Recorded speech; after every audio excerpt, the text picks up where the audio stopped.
Sufi Islamic Boarding School.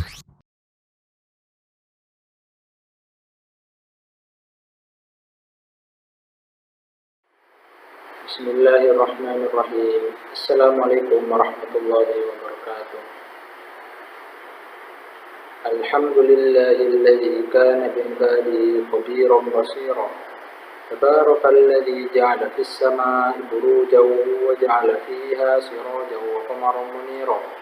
Asyhadu an la ilaha illallah wa asyhadu anna Muhammadan abduhu wa rasuluhu alladzi ba'athahu bil haqq basyiran wa nadhira. وداعيا إلى الحق بإذنه وسراجا منيرا. اللهم صل وسلم عليه وعلى آله وصحبه وسلم تسليما كثيرا. أما بعد. Ma'asyiral muslimin yang dirahmati oleh Allah Subhanahu wa taala.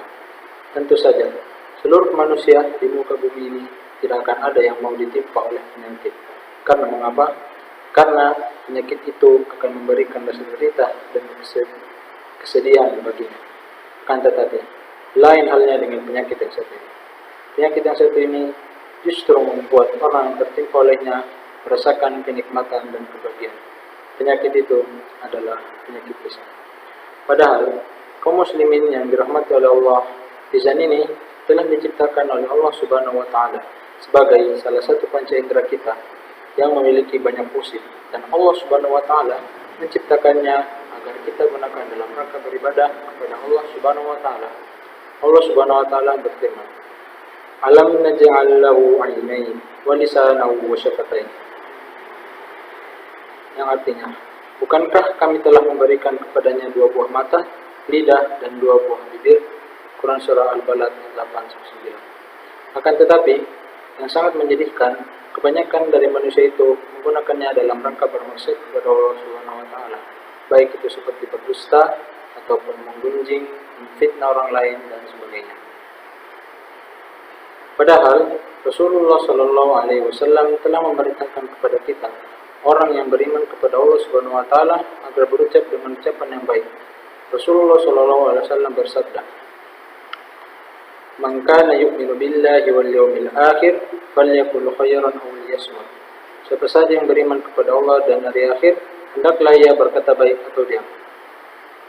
Mengenai penyakit lisan ini, banyak hadis dari Rasulullah SAW yang menjelaskan tentang ancaman yang akan dihadapkan oleh orang-orang yang senantiasa menggunakan lisannya dalam maksiat, baik itu di dunia maupun di akhirat kelak.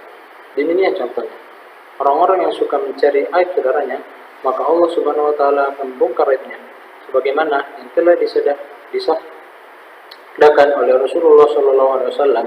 Dia berkata, "Ya ma'syara man amana bi lisanihi wa lam yadkhulul imanu qalbu, la taqtabu al-muslimun wa la tattabi'u awratihim fa innahu man ittaba'a awratihim yattabi'illahu azza wa jalla awratihim. Wa man yattabi'illahu awratahu yafdahu fi baitihi."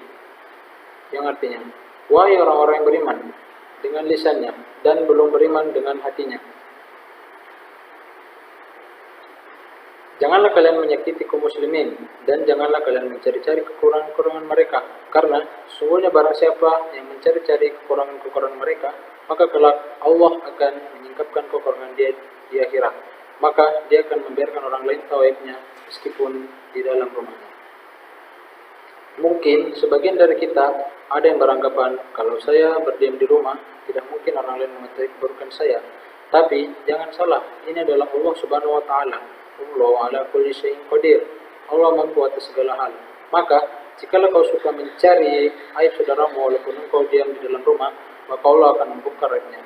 Kemudian tidak hanya sampai di sini saja, di alam kubur misalnya, orang-orang yang suka mengadu domba ketika hidupnya, maka dia akan diberi siksa dalam kuburnya, sebagaimana ketika Rasulullah SAW berjalan melewati dua buah kuburan. Rasulullah berkata, "Wa innama la yu'adzaban wa ma yu'adzaban fi kabir, bala kana ahaduhuma la yastatir min al-bawl wa kana al-akharu yamshi bin namimah." Mereka berdua disiksa. Mereka menganggap bahwa itu bukan perkara besar, namun sesungguhnya perkara itu besar. Orang yang pertama disiksa karena tidak menutupi diri ketika kencing. Adapun orang yang kedua disiksa karena suka mengadu domba. Dan tidak hanya sampai itu saja, di akhirat kelak masih ada azab yang akan menanti kita.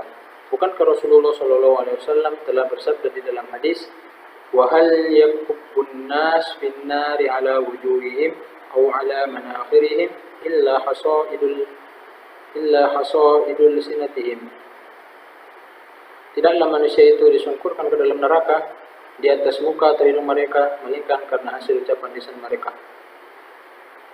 Maka setelah kita mendengar ancaman-ancaman yang diberikan bagi orang yang mendapatkan penyakit lisan ini, hendaklah menjadikan kita sebagai pribadi yang senantiasa menggunakan lisan ini dalam rangka beribadah kepada Allah Subhanahu wa taala, baik itu dalam membaca Al-Qur'an atau berzikir ataupun yang lain sebagainya. Dan orang yang mampu menjaga lisannya dari ucapan-ucapan yang buruk, maka Rasulullah SAW telah mengatakan bahwasanya itu adalah ciri seorang mukmin yang hakiki. Rasulullah SAW bersabda, "Al-muslimu man salima al-muslimuna min lisanihi wa yadihi." Seorang muslim yang baik adalah yang kaum muslimin selamat dari keburukan lisan dan tangannya. Begitu pula, apabila kita mampu menjaga lisan ini, maka Rasulullah SAW telah menjamin bagi orang-orang yang menjaga lisannya akan dijamin surga bagi mereka. Rasulullah SAW bersabda, "Man yatmal lima baina lihyihi wa ma baina rijlaihi atmal lahul jannah."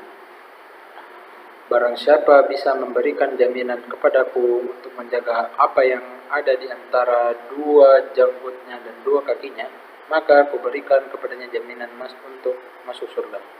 Aqulu qawli hadza wa sallallahu ala nabiyyina Muhammad wa ala alihi wa sahbihi wa sallam.